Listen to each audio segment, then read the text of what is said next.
KBZE 1059 FM salutes Patterson resident Chastity Paul, a 2025 recipient of the New Orleans Excellence Teaching Award, designating her as one of the top 3% of educators in the city. Her accomplishments come despite a 2020 cancer diagnosis. We recently taped a message from Chastity about her cancer battle. Her wishes were for us to use it as an outreach. Hi, my name is Chastity Paul, member of Delta Sigma Theta of the Franklin Jeanneret Alumni Chapter. And I want to speak to our ladies out here and as well as some of our men that could have been affected by breast cancer or is currently fighting at this very moment. Um, I'm here to speak to you today and share with you my journey in which I encountered 2020. I was diagnosed with triple negative breast cancer. That time of my life, I was at the age of 44. Very devastating when I went for a mammogram. I started my mammograms actually at the age of 40.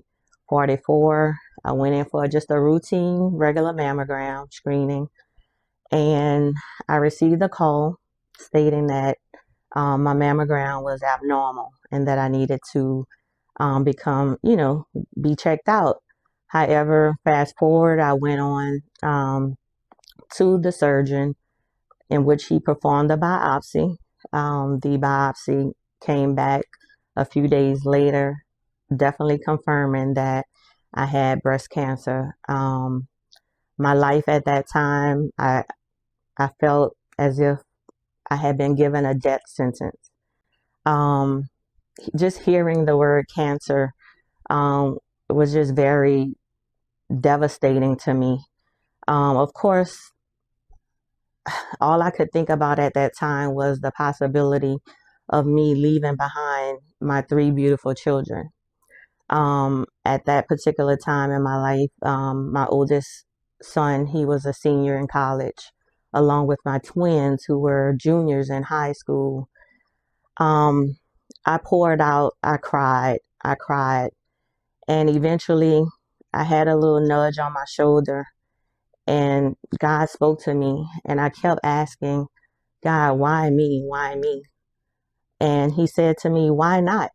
And I know that God only gives his battle to the strongest. So I was picked to fight that battle. However, going through treatment, I promised myself and my family that I would continue to fight this battle and I would not give up. Yes, it was a tough road through numerous treatments. I actually went through 16 rounds of chemotherapy, which is, as you know, if you're familiar with chemotherapy, it is very, very harsh on the body. My features, some of the things that my lifestyle changed tremendously. Things, changed that I had no control over.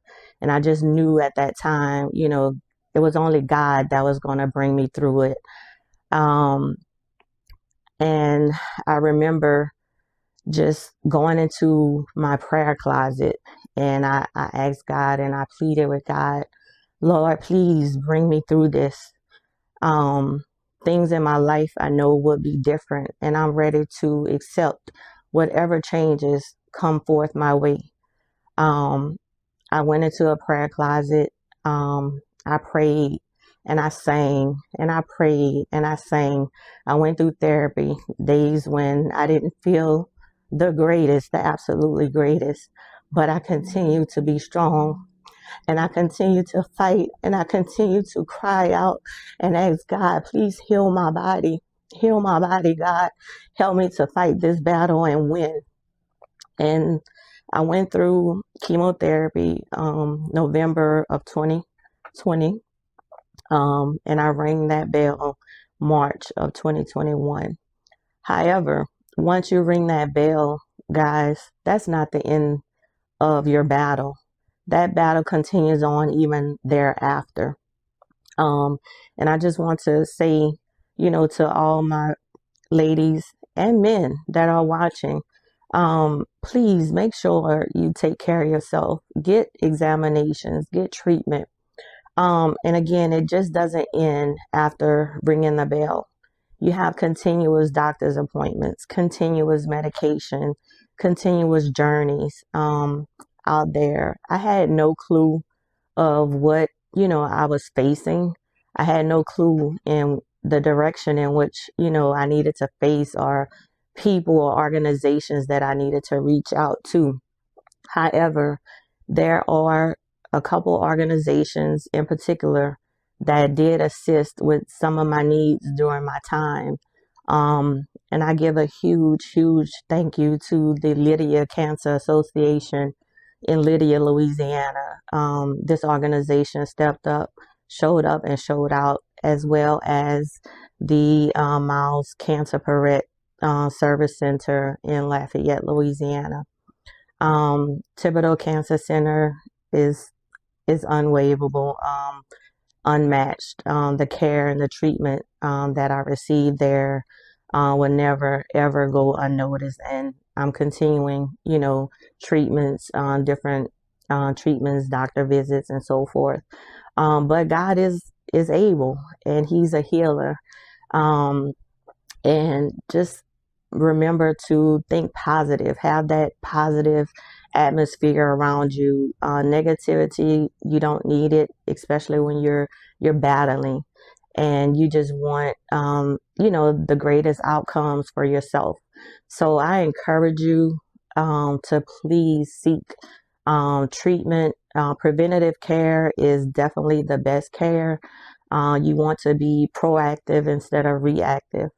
So I encourage you to just make sure you take care of yourself, and just always remember that God shows mercy to the merciful, and that is Matthews 5:7, which was one of the verses that I truly cling to during my time in the valley, as well as Joshua 1:9 that says, "Be strong and courageous, and don't be afraid."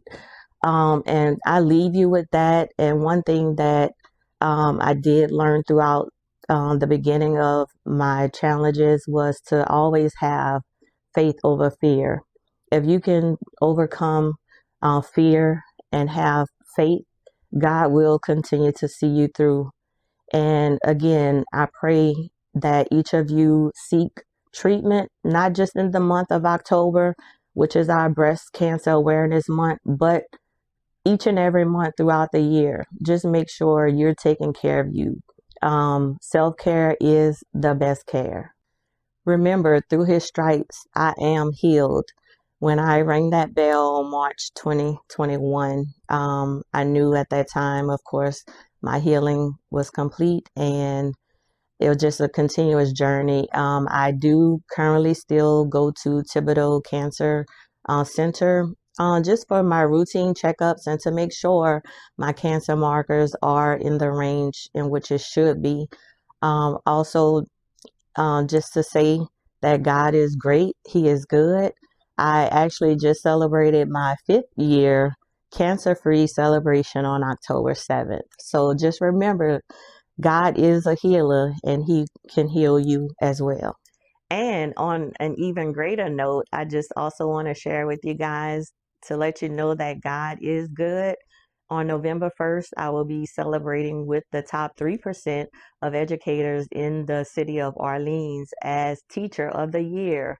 Yes, God is good, and He can do it for you as well.